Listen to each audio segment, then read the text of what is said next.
ከአማራ ሚዲያ ኮርፖሬሽን የአንድ ላንድ መሰናዷችን ተጀምሯል። ከተሞች በፕላን መመራት ያለባቸው የከተሞች መሬት አላግባብ እየተዘረፈ ነው። ህገወጥ ግንባታዎችን የማስተካከልና የማፍረስ ስራ ሲሰራ ቆይቶ ግንባታ ይፈርሳል፣ በበነገታው እንደገና ይገነባል። ማቆም ግን አልተቻለም። ህገወጥ የተባሉት እየታወቁ መፍረስ አልቻሉም። ተጨማሪ ቦታ ለመያዝ በሚል ነው። አንዳንድ ቦታ አመራሩ ራሱ እጁን ያስገባል።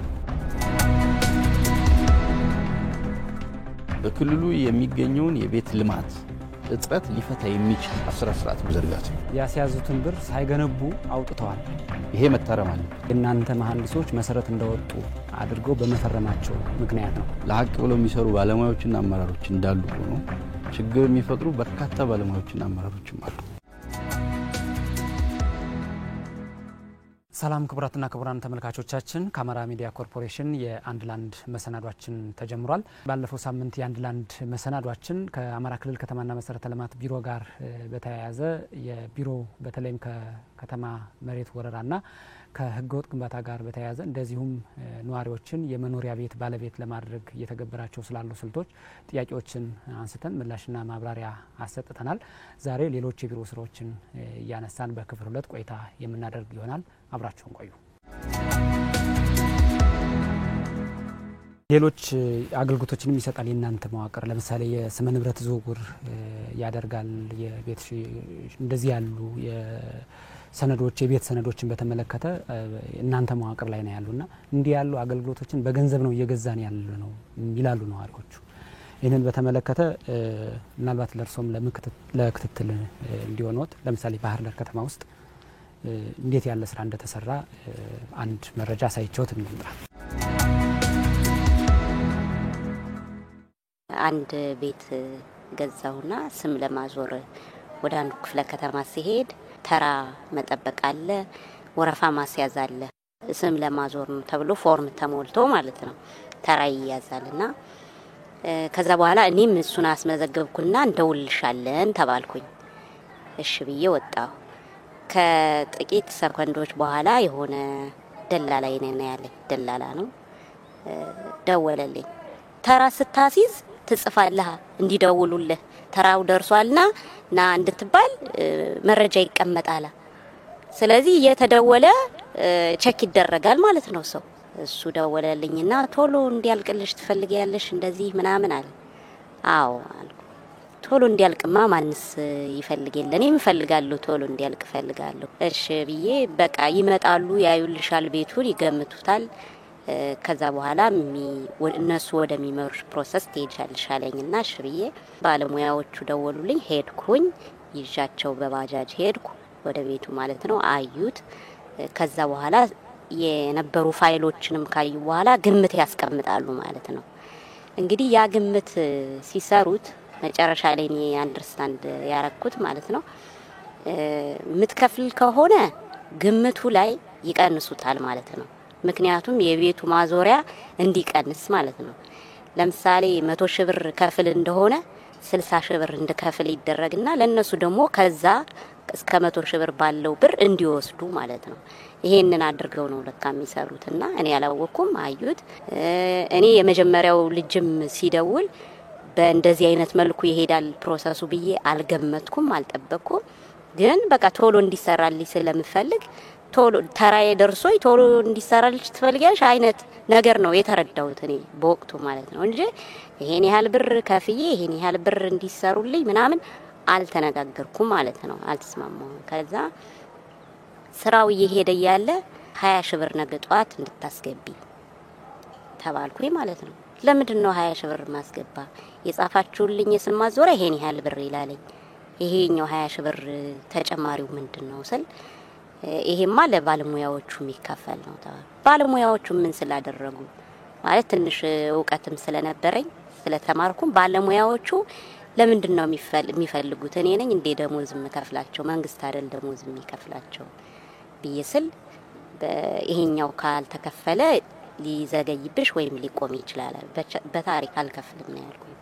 በቀጥታ የተጠየቅኩት ግን 20 ሺህ ብር እንድትከፊ የሚለው ነውና መጨረሻ ላይ የመንግስት ሰራተኛ መሆኔን ሲያውቁ ምናምን በመፍራት ነው ያንን 20 ሺህ ብር ሳይቀበሉኝ የቀሩት እንጂ መጀመሪያ ላይ 20 ሺህ ብር እንድከፍል ተጠይቄያለሁ። ከጎን ያሉ ሰዎችን በኋላ ስጠይቅ እንዴ 30 ሺህ ብር ነው የከፈልኩኝ፣ አንዷም 15 ሺህ ብር ነው የከፈልኩ ብለው ነግረውኛልና በጣም ነው ያዘንኩ በእውነት። በቃ እንግዲህ ስም ለማዞር ምን ያክል ስቃይ እንደሚደርስ አታገኛቸውም። በጣም ተንጠባረው ነው ራሱ አገልግሎት የሚሰጡ የሆነ መንግስተ ሰማያት ላይ የተቀመጡ እስኪመስል ድረስ ማለት ነው። እንዴ የባጃጅ እኮ ይዛቸው ባለሙያዎችን ስትሄድ የሚፈልጉትን ባጃጅ ጠርተው ከዚች ከባጃጁ ያነሰ እንኳን የለም። ባለባጃጁን ይጠቅማሉ፣ እነሱም ይጠቀማሉ። እና በጣም አስቀያሚ ነገር ነው። አንድ ነገር ላንሳል። ጥሩ ነው ባይዘው አንዱ አፕሪሺየት ማረገው ሚዲያ የህዝብ አይን መሆን አለበት፣ የህዝብ ጆሮ መሆን አለበት። እንደዚህ አይነት ነገሮች መቅረብ አለባቸው። ሲቀርቡ ታሳቢ መደረግ ያለባቸው ጉዳዮች አሉ። አንደኛው ይሄ ክልል አመራር እና አሁን በየደረጃ ያለው የከተማ አመራር እንደዚሁም አገልጋዩ ጭምር ያደሩ ችግሮችንም ተሸክሞ ለመፍታት እየሰራ እንደሆነ በባለፉት ጊዜያቶች እንደ መንግስት አጠቃላይ አካሄዳችን የባለፉ መልካም ነገሮችን የማሻሻልና የነበሩ ችግሮችን ደግሞ ማረም ነው። ያደሩ ችግሮችን ለማረም ስራ እየሰራን ነው። አሁን ያሉ እየተፈጠሩ ያሉ ችግሮችን ማረም ደግሞ ያስፈልጋል። የሆነን ችግር ፈታለሁ ብለ ደግሞ ችግር የበለጠ መወሳሰብ የለበት። አሁን እህታችን ያነሳችው መረጃ እናንተም ያቀረብከው ጥሩ ነው፣ ግን መረጃው ሙሉ መሆን አለበት ብዬ አስባለሁ። አንዱ ባህር ዳር ላይ ተፈጠረ የትኛው ክፍለ ከተማ መቼ ነው ይሄ ተፈጠረው በየትኛው አመራር ጊዜ የሚለው ሙሉ ምስል ይዘን አንደኛ እኛም ለመከታተል እና ቀጥታ ይሄ የሚመለከተው አካል ክፍለ ከተማ ላይ ነው ያነሳችው የትኛው ክፍለ ከተማ ነው ይሄ ክፍለ ከተማ የተፈጸመበት ችግር ካለ እኔ እንደ አንድ ቢሮ ከሚመለከተው ከንቲባ ጋር ጠርተን እዚህ ክፍለ ከተማ ላይ የዚህ አይነት ያሰራር ችግር ስላለ በምን አይነት ሁኔታ ነው የምታርመው ብለን መናገር እንችላለን። ይሄ የተጀመረው ጅምር ጥሩ ሆኖ ይሄን አስፍቶ መረጃውን እንዲታረም ማድረግ ነው። ግን አንድ ምን ነግረ አብረው እንዲያዩት ስለታለው ዶክተር አንደኛው ይሄኛው ባህር ዳር ከተማ ውስጥ በአንድ ክፍለ ከተማ ያው የመረጃ ሰጮቻችን ደህንነት መጠበቅ ይኖርብናል። ግን ባህር ዳር ከተማ ውስጥ እንደማሳያ ያነሳነው ነው እንጂ የእናንተን የ6 ወር ሪፖርትን በምክር ቤት ያቀርባችሁትን ሪፖርትም እኔም እየተመለከትኩት ነበር። በሪፖርቱ ላይም በእንደዚህ ያሉ በመሬት ዝውውር፣ በቦታ ዝውውር፣ በስነ ንብረት ዝውውር ወቅት ላይ በጣም መሰረታዊ የሚባሉ የስነ ምግባር ጉድለቶች እንዳሉ አመላክታችኋል። እናንተ አሁን እኛ ለማሳያ ያክል ያቀረብነው ነው እንጂ በባህር ዳር ከተማ ውስጥ ያለው ልምድ ሌላ ከተማ ውስጥ የለም ማለት አይደለም። እንዲያዩት ስለፈለግን ነው እንጂ የግለሰቧን ጉዳይ እንዲከታተሉት ለማድረግ አይደለም። እሺ አይ በጣም ጥሩ ያለውበትን ቦታ በደንብ እንካረከው ጥሩ ነው። የዘላቂ መፍትሄ ነው ዋናው ጉዳይ። ዘላቂ መፍትሄ እንዴት ነው የምናስተካክለው? ስነ ንብረት ዝውውር ተነሳ እንጂ በበርካታ የከተማ አገልግሎቶች መዘጋጃ ቤታዊ አገልግሎቶች ላይ ቅድም እንዳልኩት ለኡነት ብለው ለሐቅ ብለው የሚሰሩ ባለሙያዎችና አመራሮች እንዳሉ ሆኖ ችግር የሚፈጥሩ በርካታ ባለሙያዎችና አመራሮችም አሉ። ህብረተሰቡን ለተጨማሪ ወጪ እና እንግልት የሚያፈጥሩ አመራሮችና ባለሙያዎች አሉ። ይሄንን ማረም ያስፈልጋል። ለዚህ ምንድነው ዘላቂ መፍትሄው? አንደኛ አገልግሎት አሰጣጥ ማዘመን። አሁን እየፈጠርን ያለነው ምንድነው? ተደጋጋሚ የሚባሉ አገልግሎቶች በተደጋጋሚ ወይም ብዙ ተገልጋይ ያለባቸው አገልግሎቶች ብዙ ተገልጋይ ብቻ ሳይሆን በተደጋጋሚ በየቀኑ በየሰዓቱ የሚፈልጉ አገልግሎቶችን ወደ አንድ ማዕከል የማምጣት አንድ ማዕከል አመተን አንደኛ ለክትትልም ያመቻል፣ ሁለተኛ በዘመናዊ ቴክኖሎጂም ነው የሚመራው። ለክትትልም ስለሚያመች ያንን ችግር ሊፈታ የሚችል አሰራር ነው ማለት ነው። በዘላቂነት አንዱ መፍትሄ ነው። ሁለተኛው መፈታት ያለበትና መታየት ያለበት የሚዲያ ስራ ተጠናክሮ መቀጠል አለበት። የተጀመረው ስራ በተለይም በየከተሞች ያሉ የህብረተሰቡን የመልካም አስተዳደር ችግሮች እንደዚህ አይነት ጉዳዮችን ሊያጋልጥ የሚችል ሊናገር የሚችል እንደዚህ በሆነ ጊዜ ጠብቆ ብቻ ሳይሆን ለኛም ግብአት የሚሰጠን እንደ ቢሮ ከዛ ከሚመለከተው መዋቅር ጋር ይሄ ከተማ ይሄ ችግር አለ ማስተካከል አለባችሁ ያስቀመጥከው እንዳለ ሆኖ በርካታ የመልካም አስተዳደርና የአገልግሎት አሰጣጥ ችግሮች ደግሞ መኖራቸው ይታወቃል። ይሄ ያደሩ ችግሮችን እያስተካከል ያሁኖቹን ደግሞ እየፈታን ይሄርን እንደሆነና በአሰራር ስርዓት ግን ዘላቂነትን ለማረጋገጥ አሁን ዶክተር ያነሳናቸው ጥያቄዎች አሁን ይሆኑ ያሉ ናቸው። ያቀረብናቸው ማስረጃዎችን ጨምሮ እርስዎ ወደ ተቋሙ ከመጡ በኋላ የተከሰቱ አሁንም ይሆኑ ያሉ ናቸው። በተግባር እየተከወነ ያለ ነውና መቼ ነው አሁን አዲስ ስትራቴጂ ነድፋችሁ አሁን እናስተካክለዋለን የሚል ምላሽ ነው እየሰጡ ያሉትና አዲስ ስትራቴጂ ያስፈልገውም አዲስ ስትራቴጂ ሳይሆን በትክክል ከታወቀ የሚመለከተው አካል አለ። ክፍለ ከተማ ከሆነ ክፍለ ከተማ ጠሪነቱ ለከንቲባው ሶ ያስተካክላል። እኛ ቀድሞ ያመረጃ ካለ ለከንቲባው እንነግራለን። ከንቲባው ያንን ያስተካክል ይደረጋል። በየቦታው ስለ አንድ ከተማ ሳይሆን አጠቃላይ ስላለው ሁኔታ ማለት ነው። ሶ ቀድሞ አሁንም ቢሆን በቀጣይ ከከንቲባዎች ጋር ውይይት ማድረግና እንደዚህ አይነት ነገሮች ከዛ ያለፈውን ከኔ ጋር ውይይት አድርገን ቢሆን በጣም የተሻለ ነበር ባካሄድ ደረጃ። ከዘረፋ ጋር በተያያዘ ቢሮ ለይቷል። እነዚህ ኤሪያዎች የዘረፋ ኤሪያዎች ናቸው። በቢሮ አገልግሎት አሰጣጥ ሂደት ውስጥ አሁን ቅድም ያነሳ ነው ስመ ንብረት ብቻ ሳይሆን ይሄ የመሬት ነክ ጉዳዮች፣ የህንጻ ሹም ጉዳዮች፣ የፕላን ስምምነት አካባቢ ያሉ በጣም ዘረፋዎች ይፈጸማሉ የሚል ነገር በቢሮ ላይም ተመልክቻለሁና እነዚህ ከተለዩ በኋላ በየራሳቸው ጊዜ ተበጅቶላቸው አሁን ቅድም ስትራቴጂ ያስፈልገው የሚል ነገር ነው ያነሱልኝና ጊዜ ተበጅቶላቸው እንዳሉት የተለየ ቴክኖሎጂም ከሆነ የሚገጠምላቸው በተለየ ቴክኖሎጂ ውስጥ እንዲገቡ ተደርጎ መፍትሄ መስጠት ያልተጀመረው ለምንድን ነው? ያልተጀመረው ሳይሆን ትንሽ ችግሮቹን በጣም ያገዘፍካቸው ስለሆነ ለተገልጋይ ሌላ ኢሜጅ እንዳይሰጥ መጥነው ያስፈልጋል። እንደ መንግስት ችግሮች እንዲታረሙ ሁሉ ጊዜ መከታተልና መስራት ያስፈልጋል። እናንተም ስታነሱ አንዳንዱን ጉዳይ ያሉ መልካም ጅምሮችና ስራዎችን ብታነሱ ጥሩ ነው። በመልካም አስተዳደርና ከዚህ ጋር ተያያዥነት ያላቸውን ጉዳዮች እንዳልከው ተለይተዋል በቢሮ በኩል። ይሄን ለማረም አንዱ እየተሄደበት ያለው አሰራር ስርዓትን ማዘመን ነው። ሁለተኛው ደግሞ የተለያዩ መመሪያዎችን ወደ ስራ ማስገባት ነው። ከመሬት አኳያ ከመዘጋጃ ቤት አኳያ አገልግሎት እርካታን እንዴት ማረጋገጥ ይቻላል የሚለው ቲም ተዘጋጅቶ ይሄንን የአገልግሎት እርካታን ሊያስተካክል የሚችል የአሰራር ስርዓት እየዘረጋን ያለ ነው። ይሄንን ሁሉንም በሂደት አሁን ትናንትና የመጣ ሊደርሺፕ ለሁሉ ነገር ተጠያቂ ማድረግ ትክክል ላይሆን ይችላል።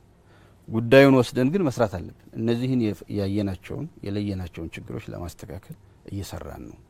የተጀመሩ ጅምሮችን ደግሞ አፕሪሺየት አድርጎ ተገልጋዩ እንደዚህ አይነት ነገሮች ሲያጋጥማቸው መረጃ የሚሰጥ መሆን መቻል አለበት። ሲያጋጥም በምን አይነት መልኩ ማምጣት አለበት። አሁን በከተሞቻችን ከአገልግሎት አሰጣጥ ጉዳይ 3 ነገሮች ታሳቢ ተደርገው መሰራት አለባቸው። አንደኛው በእያንዳንዱ አገልግሎት ያሉ ሂደቶች ምን ይመስላሉ? ይሄ ክሊርሊ ማህበረሰቡ ማወቅ አለበት። ለምሳሌ ስመ ንብረት ዝውውር ካለ፣ መዘጋጃ ቤት ሄዶ የሚጠቀመው አገልግሎት ካለ፣ ከመሬት ጋር የሚጠቀመው ጉዳይ ካለ፣ ከግንባታ ጋር የሚጠቀመው ጉዳይ ካለ ሂደቱ ምን ይመስላል? 1 2 3 ብሎ ማወቅ መቻል አለበት ማለት ነው። አሁን አንዳንዴ ተገልጋዮቻችን ወይም ነዋሪዎቻችንና ህዝቦቻችን አንዱ የሚጎዱበት ምክንያት ሂደቱን አለማወቅ ነው። ከየት ወጥተው የት ማናገር እንዳለባቸው። ሁለተኛው ጉዳይ ያንን ሂደት ለመፈጸም ምን ያህል ጊዜ ያስፈልገዋል? ሄዶ እኔን ሲያየኝ የሚፈታ መዘጋጃ ቤት ሳይሆን ሁሉ ጊዜ ችግሮችን የሚፈታ የመዘጋጃ ቤት ሰራተኛና አመራር ያስፈልጋል ማለት ነው። ስለዚህ ይሄን የሚያደርግ አንድ አገልግሎት ለማግኘት ይሄን ያህል ጊዜ ይፈጃል። በዛ ጊዜ ውስጥ ካልተስተናገደ ምንድነው ማድረግ ያለበት የሚለውን የሚያስቀምጥ። ሶስተኛ የተለያዩ የመዘጋጃ ቤት አገልግሎቶች ደግሞ የራሳቸው የሆነ ወጪ ተመጣጣኝ የሆነ ከህብረተሰቡ የሚጠየቁ ወጪዎች ሊኖሩ ይችላሉ። የአገልግሎት ክፍያዎች የአገልግሎት ክፍያ ምን ያህል ነው? ስለዚህ ሂደቱን የሚፈጀውን ጊዜና ወጪውን አውቆ ተገልጋዩ መሄድ መቻል አለበት። ያንን መረጃ ሊያገኝበት የሚችል ሁኔታ መፈጠር አለበት። አንዱ ከዛ ውስጥ ምንድነው ሚዲያ ነው። ይሄን አገልግሎት ለማግኘት ይሄ ሂደት አለ፣ ይሄን ጊዜ ይፈጃል፣ ይሄ ወጪ አለው ብለን አብረን እያስተማርን ግንዛቤ እየፈጠርን በጋራ ካልሄር አገልግሎት አሰጣጡን ሽፍት ልናደርገው አንችል። የጋራ ስራ ነው።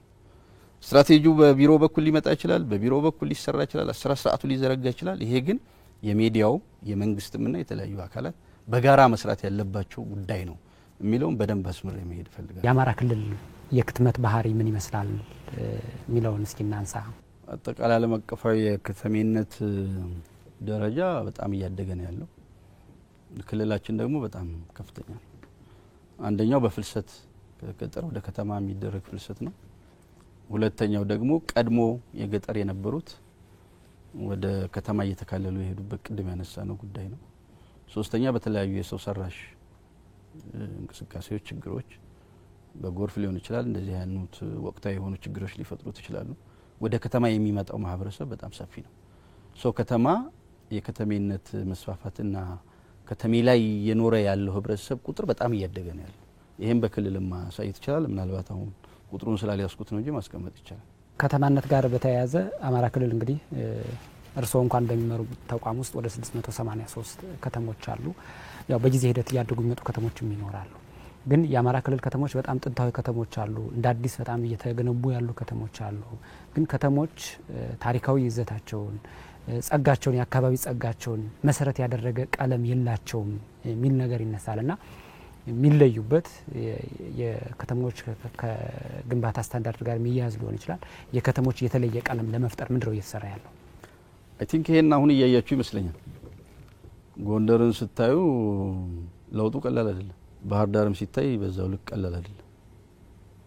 እነዚህን ሁለቱን ብቻ አንስቶ ቢወራ የተጀመረውን ጅማሬ እያሰፉ መሄድና ሌሎች ላይ እንዲዳረስ መድረክ ካልሆነ በስተቀር ጅምሩ በጣም አፕሪሺየት የሚደረግ ጎንደር የራሱ ቀለም እንዲኖረው ጥንታዊነቱ የተጠበቀ ሆኖ ጥንታዊነቱን አድሶ የዘመነ ከተማ ሆኖ የቱሪስት መዳረሻነቱ እያደገ እንዲሄድ የኢንዱስትሪ መዳረሻነቱ እያደገ እንዲሄድ እና ጸጋዎቹን ተጠቅሞ የሚያድግ ከተማ እንዲሆን የተሰራ ያለው ስራ በጣም ቀላል አይደለም።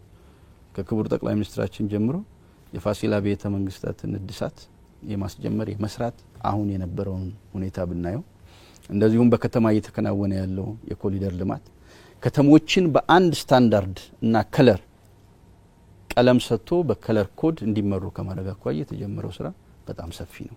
ይሄን በከተማው ሙሉ ማዳረስ ያስፈልጋል።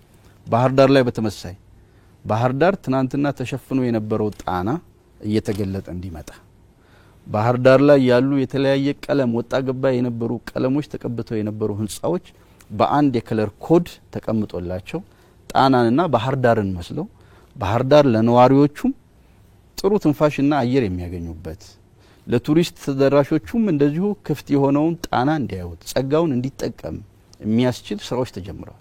ይሄን ከኮሪደር ልማት ጋር ኮሪደር ልማትን ደግሞ ከስማርት ሲቲ ጋር አያይዘው እየሰሩ ያሉት የጎንደር ከተማ የባህር ዳር ከተማ ደሴ ላይ የተጀመረው ስራ ኮምቦልቻ ላይ የተጀመረው ስራ ወልዲያም ላይ የተጀመረው ስራ ቀላል አይደለም። እንደዚሁ የተሸፋፈኑ የተለያዩ ችግሮችን ገልጦ ነው አሁን እየሰራ ያለው መሰረተ ልማቱን በኩል በኮሪደር ልማቱን በኩል ተመሳሳይ በደብረ ብርሃንም የተጀመረው ስራ ቀላል አይደለም። በእነዚህ ቦታዎች ሄደን ተዘዋውረን አይተናል።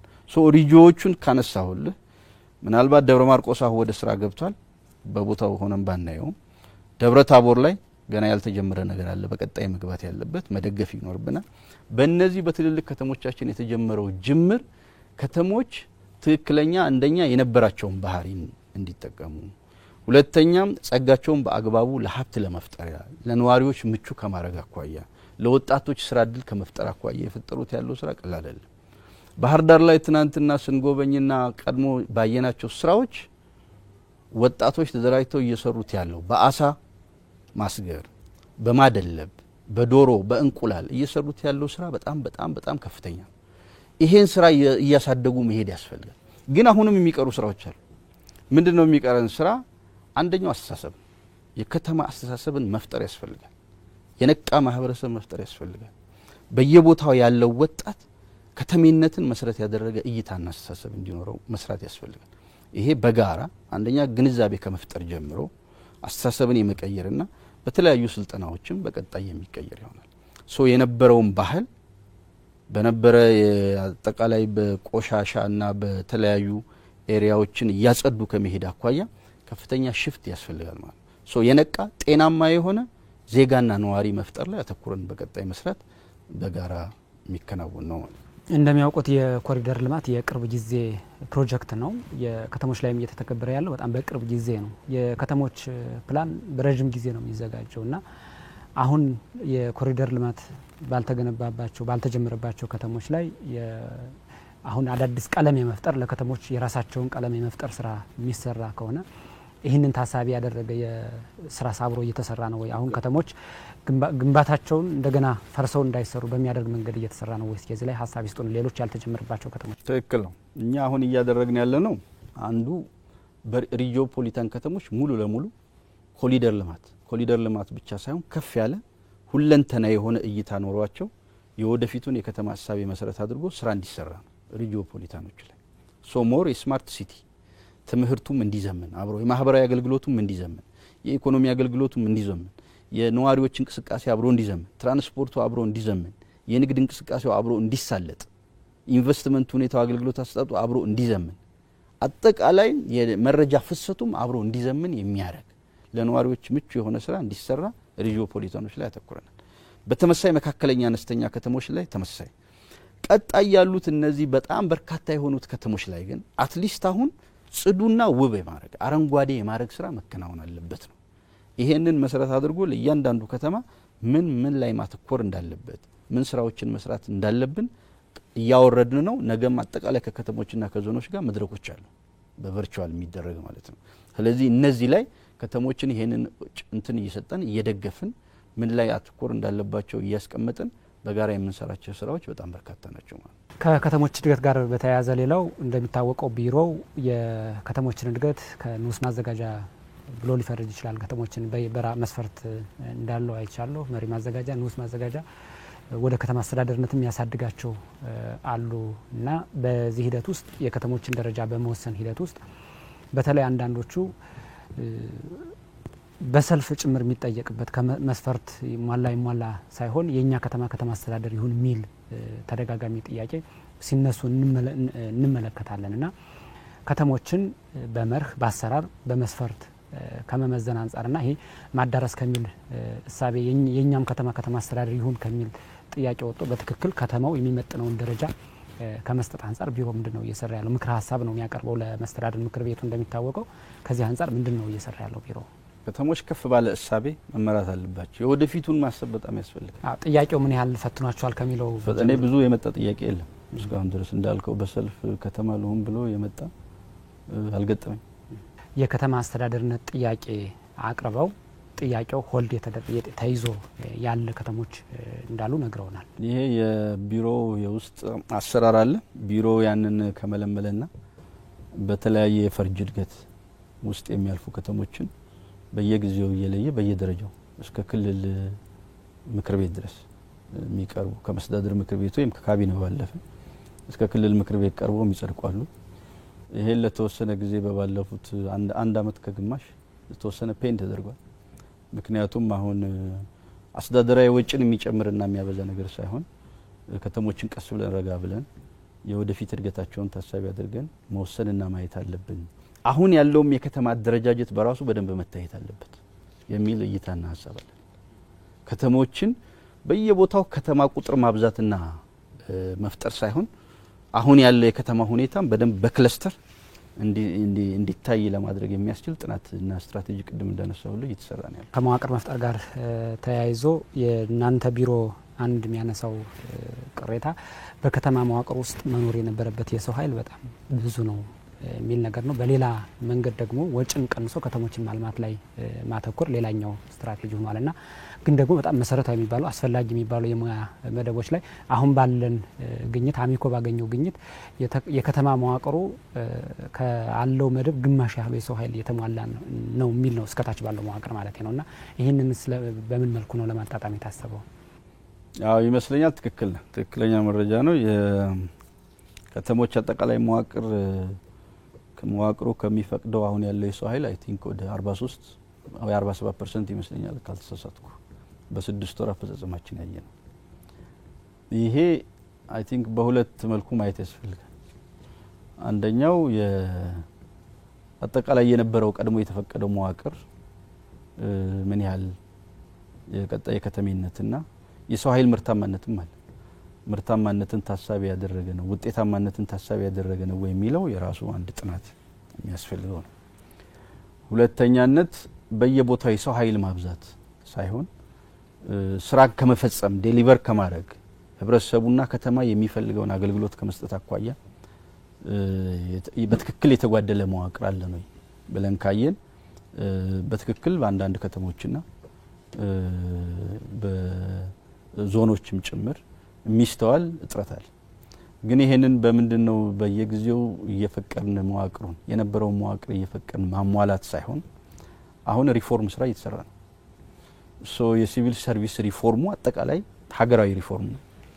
በዚህ ሪፎርም ውስጥ የሚታየው ክልሉ ለዚህ ለሲቪል ሰርቪስ ሪፎርም የሚያስፈልጉ ስራዎች እየተከናወኑ ነው ያለው። ሲቪል ሰርቪስ ሪፎርሙን በዋነኝነት ኮኦርዲኔት እያስተባበረ ያለው የሲቪል ሰርቪስ ኮሚሽን አለ።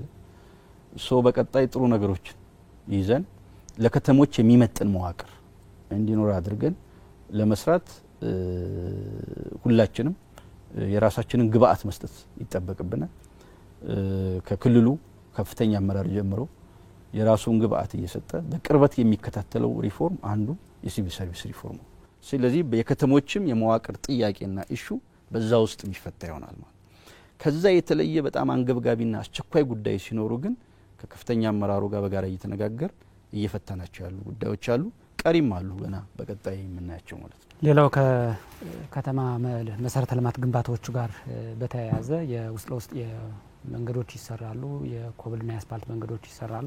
እንደዚሁም የዲሽ ቦዮች የውሃ ማፋሰሻ ቦዮችም ጭምር ይገነባሉ። ከዚሁ ጋር በተያያዘ እስካሁን ባለው ሁኔታ የጥራትም የተደራሽነትም መጓደል አለባቸው።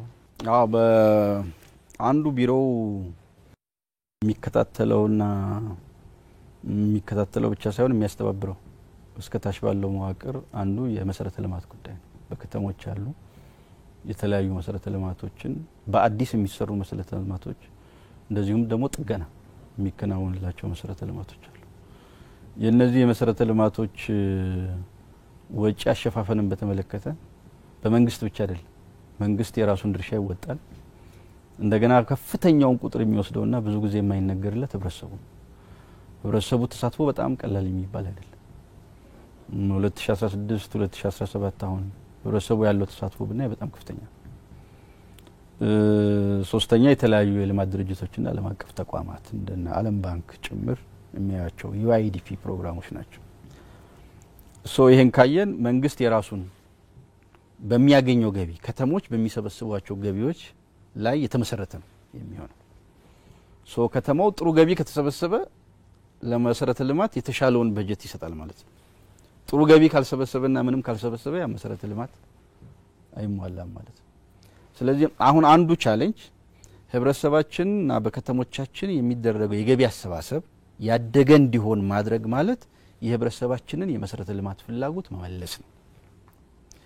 ሁለተኛው ህብረተሰባችን አሁንም በጉልበቱ በእውቀቱና በገንዘብ እያደረገ ያለው አስተዋጽኦ የበለጠ ማደግ መቻል አለበት።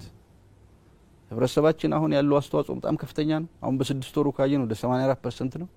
ግን ይሄ ማደግ መቻል አለበት። በከተሞች ያለውን የመሰረተ ልማት ችግር ሊፈታ መቻል አለበት።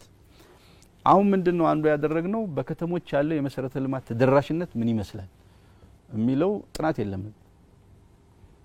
ምንድነው ያለው የሚለውን አትሊስት በ106 ከተሞች የተወሰነ ነገር ለማየት ይችላል። እና የመሰረተ ልማት ሽፋኑ ምን ይመስላል ብለን ካየን በጣም አነስተኛ። በከተሞች ያለውን የመሰረተ ልማት በፕላኑ መሰረት በመዋቅራዊ ፕላን መሰረት ምላሽ ለመስጠት አንደኛው ያለንን ኤግዚስቲንግ የመሰረተ ልማት ሽፋን ሙሉ ለሙሉ ማወቅ ያስፈልጋል። ሁለተኛ እነዚህን ተደራሽ ለማድረግ ደግሞ የአካባቢው ማህበረሰብ ተሳትፎ የገቢን የማሳደግ አቅምና የተለያዩ የልማት ድርጅቶችን ኮንትሪቢዩሽን ማደግ መቻል አለበት። አሁን ባየነው ለምሳሌ ዓለም ባንክ UIDP በክልላችን ወደ 32 ከተሞች ታቅፈው ስራዎች ይሰሩ ነበር። እነዚህ ፕሮጀክቱን በተለያየ ምክንያት ሲደናቀፉ ቆይተዋል፣ ሲስተጓጎሉ ቆይተዋል። ከአመት አመት እየተንከባለሉ አሁን ደርሰዋል። አሁን ካሉት አጠቃላይ ወደ በተለይም ከ2016 ወደ 102 ፕሮጀክቶች ውስጥ 93ቱ ተጠናቀዋል። አሁንም ግን 9 ይቀራሉ። ሰሜን ሸዋ ላይ ወደ 4 ፕሮጀክቶች፣ ሰሜን ጎንደር ላይ እና አዊ ብሔረሰብ ላይ 2 ፕሮጀክቶች ማለት ነው። አጠቃላይ 9 ፕሮጀክቶች የድሮ የ2015 እና 14 ፕሮጀክቶች ናቸው። እነዚህን አሁን ሰላም አረጋግጦ በፍጥነት መፈጸም መጨረስ ያስፈልጋል። ሁለተኛ አሁን በሁለተኛው ዙር የUIDP ፕሮግራሞች ታቅፈው ወደ ስራ የሚገቡ ከተሞችም እንደዚሁ አሉ። እነዚህ እሱ ላይ በደንብ እንመጣለን። መሰረተ ልማቱ ላይ እንቆይና የዩአይዲፒ ፕሮግራም በተመለከተ ወደ በኋላ ላይ ማነሳው ሐሳብ ይኖረኛልና እርስዎ ካነሱት ባሻገር የሚገነቡ መሰረተ ልማቶች የጥራት መጓደል አለባቸው የሚል ነገር አብሮ ይነሳልና ይህንን አውቆም ማስተካከያም ለማድረግ ምንድነው የተነደፈው ስልት? አንዱ ባይዘወይ እንደ ከተማና መሰረተ ልማት በጣም የሚያሳስበን ጉዳይ የኮንስትራክሽን ጋር ተያያዥነት ያላቸው የጥራት እና ቁጥጥር ስራዎች ናቸው። ኮንስትራክሽን ትልቅ የኢኮኖሚ አቅም መሆኑ ይታወቃል። ኮንስትራክሽንን ደግሞ በአግባቡ መከታተል መቆጣጠር ጥራቱ እንዲጠበቅ የሚያስችሉ የተለያዩ ላቦራቶሪዎችና የፍተሻ ማዕከላት ያስፈልጋል። ባለሙያዎችን በዛው ልክ ያስፈልጋል። ስለዚህ ከዚህ አኳያ አንዱ በክልል የሚገኘውን የአጠቃላይ የተቋራጮችና የአማካሪዎች ማህበሮች አሉ። ከነዚህ ጋር በቅርበት መስራት ይጠይቃል። ለባለፉት በርካታ አመታት ከነዚህ ጋር የክልሉ መንግስት ውይይት አድርጎ ያውቃል። ለመጀመሪያ ጊዜ ውይይት ይደረገው ዘንድሮ።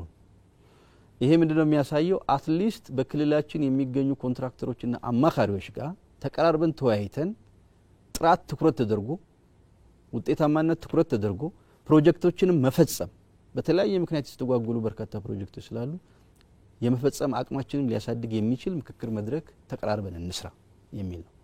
ስለዚህ ጥራት እዚህ ውስጥ የሚመጣ ነው ማለት። መቼ ነው የተደረገው የምክክር መድረኩ? ዘንድሮ 2017 ህዳር ወይ ጥቅምት እና ከዛ በኋላ አሁን የመጡ ለውጦች በጣም መሻሻል በጣም ከፍተኛ የሆነ ቆመው የነበሩ ፕሮጀክቶች ይጀምራሉ።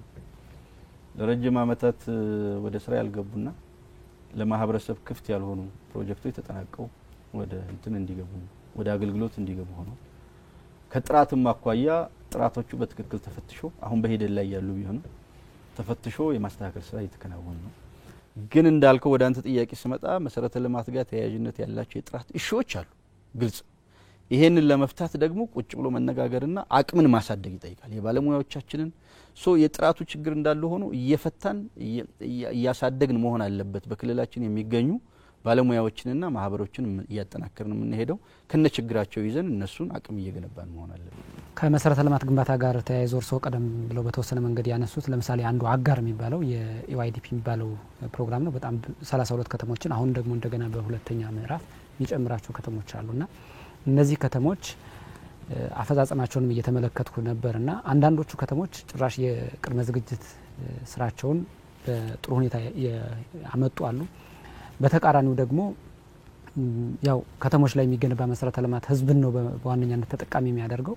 ግን የእቅድ ከነሱ የሚጠበቀውን የእቅድ አስፈላጊ መረጃዎችን ለእናንተ ለቢሮ አቅርቦ የማስገምገም ውስንነቶች እንዳሉ አይተናልና እነዚህ ከተሞች አብረው እኩል ተጉዘው ተጠቃሚ እንዲሆኑ ከማድረግ አንፃር ምንድነው እየሰራ ያለው ቢሮ?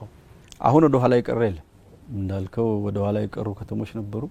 ለምሳሌ ቲሊሊ ወደ ኋላ ቀርቷል የሚል ነገር አይቻለሁ። ወደ ኋላ የቀሩ ነበሩ ባለመላክ እና በተለያየ አሁን ባለው ምክንያቱም በመተው ማጸደቅ አለባቸው እዛ ካጸደቁ በኋላ።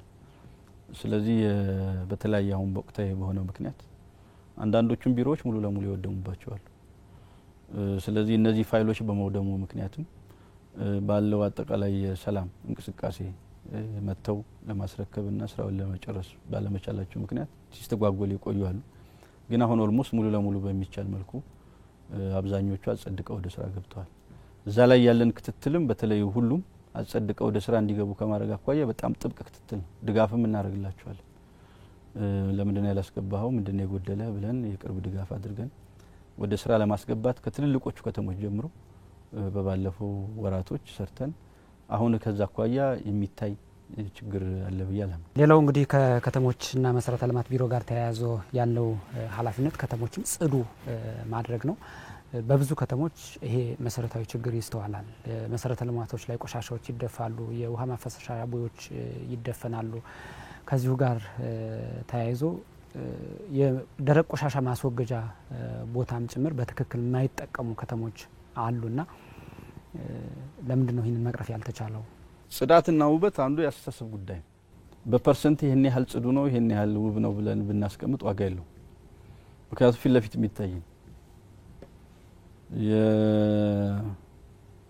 የባህር ዳር ከተማ ወይም ደግሞ ወረድ ብለህ አነስ ያለችውን ብንወስድ ወረታ ከተማ ንጹህ ነው ወይስ አይደለም ብለን በፐርሰንት ከምሰጠ ሄደ ከተማው ማየት የሚታይ ስለሆነ የሚደበቅም ስላልሆነ የከተሞች ውበትና ጽዳት ጉዳይ ይሄ ከፍተኛ ሽፍትና ስራ ይጠይቃል። በዚህ ከተሞቻችን ገና ከውበትና ከጽዳት አኳያ በርካታ ስራ ይቀራቸዋል። ከተሞቻችን አረንጓዴ ከማድረግ አኳያ በርካታ ስራ ይጠይቃቸዋል። ዝም ብለን በእቅድ እና በቢሮ በሆነች ዳይሬክተር የሚሰራ ስራ ብቻ አይደለም። አጠቃላይ የማህበረሰቡን ንቅናቄ ይጠይቃል። ማህበረሰቡ ደግሞ ንቅናቄው በአመት በወር ምናምን ሳይሆን ባህል መሆን መቻል አለበት። ጽዳት ባህል መሆን መቻል አለበት። ጽዳት አስተሳሰብ መሆን መቻል አለበት። ውበት ባህል መሆን መቻል አለበት። ሁሉ ጊዜ የምንከው ነው ሄዶ የክልሉ ርዕሰ መስተዳድር የጽዳት ፕሮግራም አስጀመረ ተብሎ ሳይሆን ሁሉ ጊዜ ህብረተሰቡ ወጥቶ የሚያጸዳው ሄዶ ከንቲባው የጽዳት ፕሮግራም አስጀመረ ተብሎ በዛ የሚወጣ ጽዳት ሳይሆን ሁሉ ጊዜ አካባቢው ማህበረሰብ ለጽዳት ያለው አመለካከት እንዲስተካከል ማድረግ ላይ ስራዎች ይቀሩናል። ይሄ ከናንተ ከአሚኮ ጀምሮ በጋራ በቀጣይ የጋራችን በርካታ ስራዎች መስራት አለብን። አሁን በከተሞች ሙሉ ለሙሉ ባይሆንም በተወሰኑ ኮሪደሮች ብቻ የተጀመረው ስራ አለ። ይሄንን ማስፋትና ህብረተሰቡ ባለቤት ሆኖ የዚህ ጉዳይ ነዋሪዎች ባለቤት ሆኖ አስተሳሰብ ጀምሮ መስራት ያለብን በርካታ ስራ እንዳለ ይሄንንም በደንብ ላስቀምጥ እወዳለሁ። ከተሞች ላይ ከቆሻሻ አወጋገድ ጋር ተያይዞ አንደኛው ዘመናዊ የቆሻሻ አወጋገድ ግንባታ ማከናወን ነው። የአማራ ክልል ከተሞች የዘመናዊ የቆሻሻ ማስወገጃ ቦታ የላቸውም።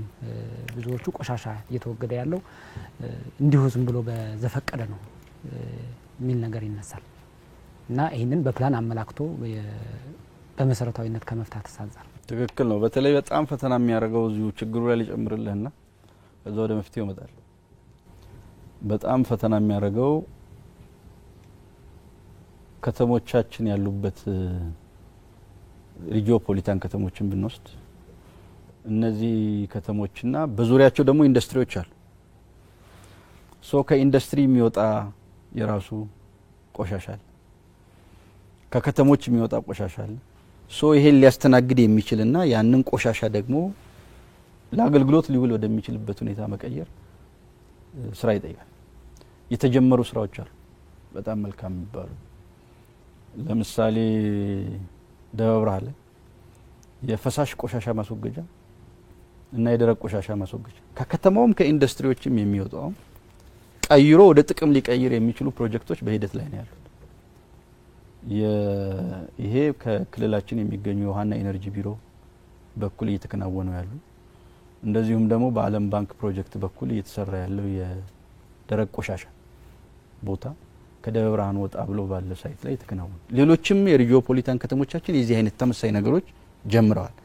ይሄ በጣም የከተሞች አመራር ትኩረት ሰጥቶ ሊፈታው የሚገባው ችግር ነው። ፕሮጀክቶችን በማፈላለግ በጀት በመመደብ ይሄን ፕሮጀክት ተፈጽሞ ወደ ስራ እንዲገባ ከማድረግ አኳያ ትልቅ ስራ ሊከናወን ይገባል። ምክንያቱም የከተሜነት መስፋፋት አንዱ የሚያመጣውና የሚፈጥረው ማነቆ ችግር ቆሻሻ ነው። በዛው ልክ ቆሻሻ ይወጣል። ያንን ቆሻሻ እንዴት እናድርገው? የደረቁም የፈሳሹ ያንን ተጠቅመን ፕሮሰስ አድርገን በተለያየ ሂደት ቴክኖሎጂውን መሰረት አድርጎ ለሌላ ግብአት መሆን መቻል አለበት ማለት ነው። የሚወጣው ፈሳሽ ቆሻሻ ወጥቶ አትክልት ለማጠጣት ሊሆን ይችላል፣ የአካባቢና የከተማውን አረንጓዴ ለመጠበቅ ሊሆን ይችላል፣ ለተለያዩ አገልግሎቶች ሊሆን ይችላል። ባደገ ቴክኖሎጂ ደግሞ እስከ መጠጥ ውሃ ድረስ የሚወስዱ አገራቶችም አሉ።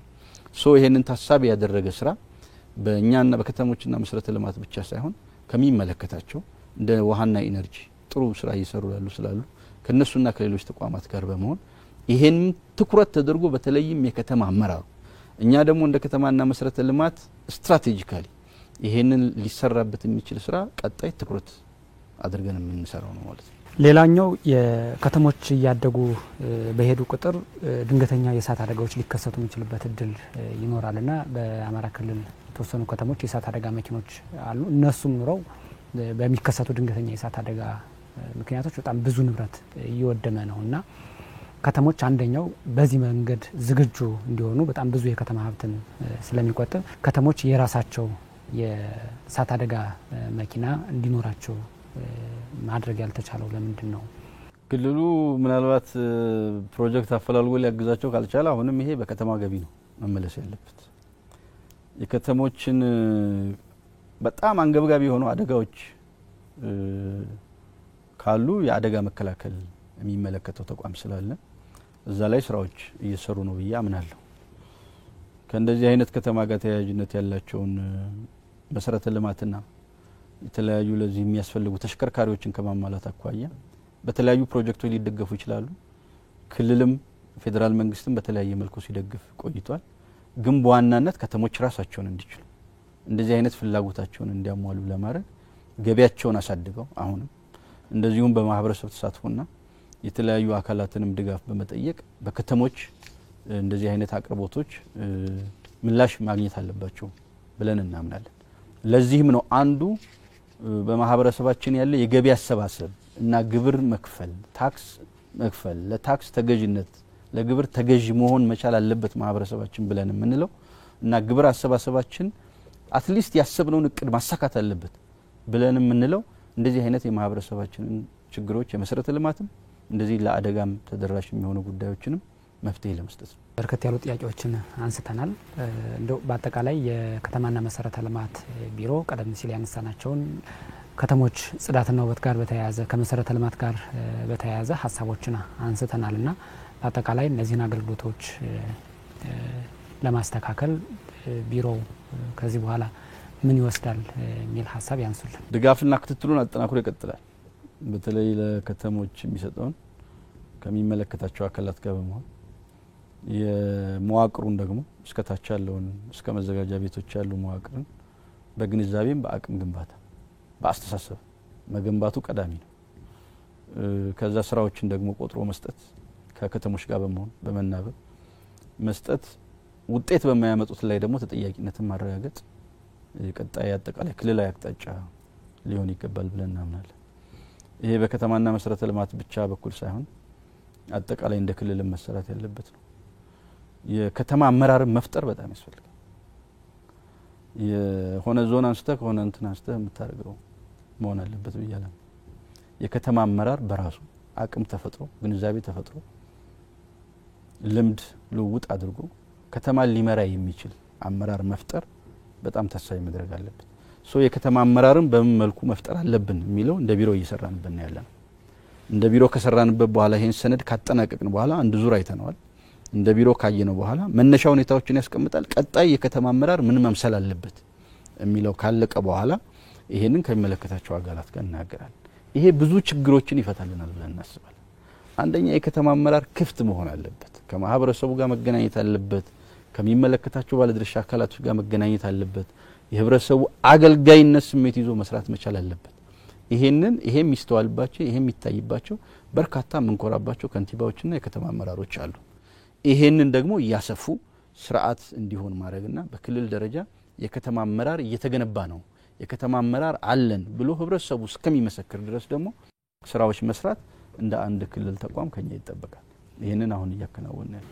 የአማራ ሚዲያ ኮርፖሬሽን እንግዲህ ተከታታይ የመልካም አስተዳደር ጉዳዮችንም በተመለከተ ከከተማ ተቋሙ ጋር በደንብ ይሰራል። ግን አሁን እርሶ በፈቃደኝነት ከአማራ ሚዲያ ኮርፖሬሽን ጋር ቆይታ አድርገዋል። ግን ሌሎች የከተማ አመራሮችም ደግሞ መጥተው ከአማራ ሚዲያ ኮርፖሬሽን ጋር ህዝቡ ለሚያነሳቸው ጥያቄዎች ምላሽ እንዲሰጡ ቁናም እንዲፈጥሩ መልእክት ቢያስተላልፉልን። አማራ ሚዲያ ኮርፖሬሽን ትልቅ ተባባሪያችን። አማራ ሚዲያ ኮርፖሬሽን ለህብረተሰብ ለውጥ ይተጋል ሞቶ። ስለዚህ ለህብረተሰብ ለውጥ መትጋት ከዚህ ይጀምራል። ለህብረተሰብ ለውጥ ለመትጋት ሲሰራ ደግሞ በከተማ ያሉ አካላትም ተባባሪ መሆን ያስፈልጋል። የአሚኮ አደባባይን ጨምሮ በተለያየ መልኩ እያስተላለፈ ያላቸው ፕሮግራሞች ለኛ ትልቅ አቅሞችና ግብአቶች ናቸው። ዛሬ ጨምሮ የቀረቡት መረጃዎች ማለት ነው። የዚህ አይን ነገርን መሸሻ ያስፈልጋል። ስለዚህ በዚህ አጋጣሚ በሪጂዮ ከተሞቻችን እንደዚሁም በአነስተኛና መካከለኛ ከተሞች እንደዚሁም በየደረጃ ያሉ የመዘጋጃ ቤት አመራሮች ከሚዲያ ተቋማት ጋር በቅርበት እንዲሰሩ ለህብረተሰብ ቀረብ ብለው መረጃ እንዲሰጡ ጥሬን ለማቅረብ እወዳለሁ። እንደ ከተማና መሰረተ ልማት ቢሮም እንደ አሰራር አድርገን የእቅድ አካል አድርገን የምናወርድ ይሆናል። የተከበራችሁ ተመልካቾቻችን የአማራ ክልል የከተማና መሰረተ ልማት ቢሮ ስራዎችን በተመለከተ በምክትል ርዕሰ መስተዳድር ማዕረግ የኢኮኖሚ ክላስተር አስተባባሪና የከተማና መሰረተ ልማት ቢሮ ኃላፊ ከሆኑት ከዶክተር አህመዲን መሐመድ ጋር ያደረግነው ቆይታ የተከታተላችሁትን ይመስል ነበር። ዶክተር መጠው ሀሳብ ስለሰጡን በተመልካቾቻችን ስም እጅግ እናመሰግናለን። እኔም አመሰግናለሁኝ። ከሁሉ በላይ በዛሬው ቀን የከተማን በሚመለከት ጉዳዮች አንስተን ተወያይተናል። በቀጣይ ደግሞ ከተማን እንገንባ፣ የከተማ ግንባታና የከተማ ጽዳት፣ የከተማ ውበት፣ የከተማ መልካም አስተዳደርና አገልግሎት አሰጣጥ በጋራ ነው የሚመራው። ህብረተሰባችንም እስካሁን ድረስ ለዚህ ተባባሪ ስለነበር ከልብ እናመሰግናለን። ይህንን አጠናክሮ እንዲቀጥል በዚህ አጋጣሚ ጥሬን ለማስተላለፍ ወዳለሁ። ከልብ እናመሰግናለን። የተወደዳችሁ ተመልካቾቻችን ከኛ ጋር አብራችሁ ስለቆያችሁ እናመሰግናለን። ጤና ይስጥልን።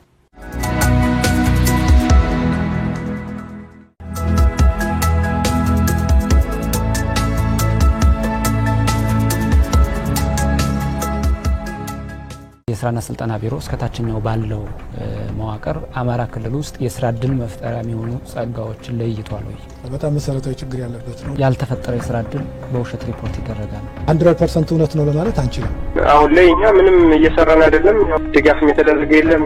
ለምን በአንድ ወር ውስጥ ስራ እድል ይፈጠራል ተብሎ ተዋሽ? እስከ ሰኔ 30 ድረስ የሚሰራ ስራ ነው። ከሁለት ሳምንት በኋላ የስራ እድል ይፈጠርላችኋል ተብለን ስልጠናውን የወሰድን ነው። የሚገነቡ ሸዶችና ኮንቴነሮች የገበያ ጥናት ችግር አለባቸው። የስራ እድል ሊፈጥሩ የሚችሉ ኢንተርፕራይዞች ዝም ብለው ቦታውን ተቀብለው ያለ መብራት ቁጭ ብለው ያለበት ሁኔታ ነው ያለ። እኔ እውቅና የለኝም። ይሄ እኔ አሁን 2009 2010 አይደለም።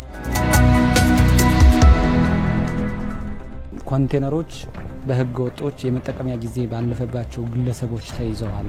ከ2000 በላይም ይሆናል፣ ከ2000 በታችም ሊሆን ይችላል። 3700 ከለየ 3700 ለማስለቀቅ ምንድነው የቸገረው? በዙሪያ ላይ ሀሳብ ለመስጠት ትንሽ የሚያስቸግር ነገር ቢኖር